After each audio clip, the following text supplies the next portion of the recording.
9 habits of quiet people who consistently outperform everyone louder than them. Number 1. Quiet people observe before they ever engage. They do not walk into a room and start speaking. They walk into a room and start reading it. Who holds the power? Who is performing for whom? Who is afraid? This is not shyness. This is reconnaissance.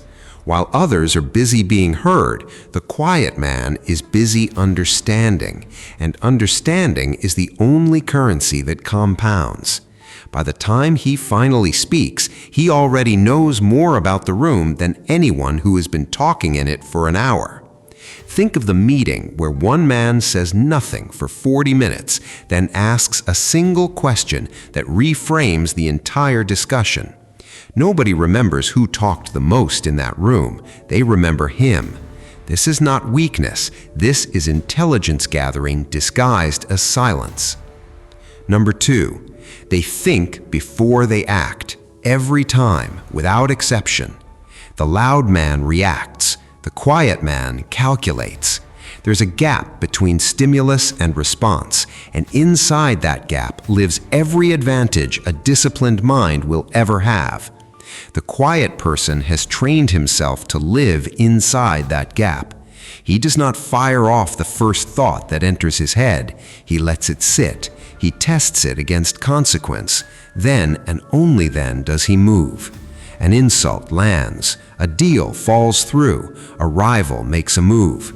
The loud man answers within the hour and regrets half of what he said by morning. The quiet man waits a day, sometimes longer, and answers once, cleanly, in a way he never has to walk back. This single habit alone eliminates most of the mistakes that ruin other men's decades. Number 3. They conserve their energy instead of spending it on noise. Every reaction costs something. Every argument you win by shouting louder costs you more than it gives you back. The quiet man understands this instinctively. He does not spend his energy proving a point to someone who is never going to listen. He saves it. He spends it later, somewhere it actually matters, on the work, on the decision, on the life he is quietly building while others exhaust themselves defending their egos in rooms that will not remember the argument by morning. Watch 2 men leave the same argument. One is drained, replaying every line he wishes he'd said. The other has already forgotten the argument happened because he never let it cost him anything to begin with. Number 4. They build in private, long before anyone sees the result. The world rewards the appearance of success before it rewards the substance of it. Loud people understand this, and they perform accordingly. Quiet people ignore it entirely. They do not need an audience to validate the work while it is happening. They build in obscurity, unwatched, unbothered by who is or is not impressed yet. And when the work finally emerges finished, it lands like a verdict rather than an announcement. There is no explanation required. The result explains itself. Nobody saw the years, they only see the outcome. And by then, there is nothing left to argue with. Number 5. They read a person's character before that person has said a single revealing word. Loud people give themselves away in the first 10 seconds. Quiet people learn to notice the tell before the sentence finishes. A hesitation, an overcorrection, the gap between what someone claims and how their body holds itself while claiming it. This is not a party trick. It is protection. The quiet man rarely gets deceived twice by the same kind of person because he was never actually fooled the first time. He simply chose, silently, to watch and wait before committing his trust. He watches, he waits, he already knows. Number 6.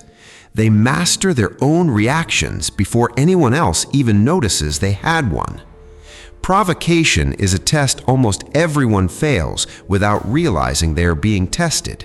The quiet man has already passed it, silently, 1,000 times before anyone thought to try. He feels the same anger, the same insult, the same sting that any man would feel. The difference is, nobody watching him would ever know it. His face does not report his interior. This single skill, the total separation of feeling from displaying, is worth more in a boardroom, in a negotiation, in a marriage, than almost anything taught in any leadership seminar. People confide in the man whose face they cannot read because his calm feels safer than their own noise. Number 7. They choose their words with the precision of a man who knows every sentence costs something. Loud people speak to fill silence because silence unsettles them. Quiet people speak only when the silence has already done its work and something still needs to be added. As a result, when the quiet man does speak, people lean in. His words are rare, so they are treated as valuable. He has trained an entire room without ever announcing it to listen closer to him than to anyone who never stops talking. One sentence from him carries the weight of 10 from someone who talks simply to be noticed. Number 8. They protect their focus like it is the only asset they actually own. Because in a sense, it is.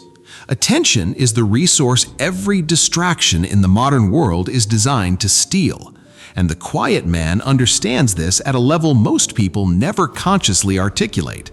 He does not check the notification, he does not answer the bait.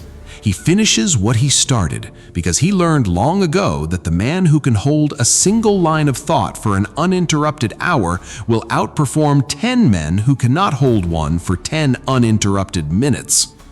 While others fragment their day into 100 small distractions, he spends his in one direction, and the difference compounds daily until it is no longer a small gap, it is a canyon. Number 9.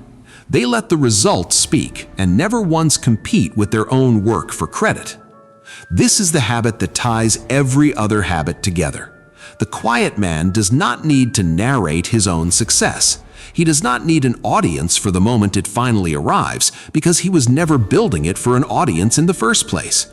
When the result appears, it does the talking he never needed to do himself. And by then, the people who underestimated him are the ones left explaining what just happened. There is no press release, there is only the work, standing where it stands, and a room slowly realizing who built it. He never needed the room to notice him working, he only needed the room to notice, eventually, that he had already won.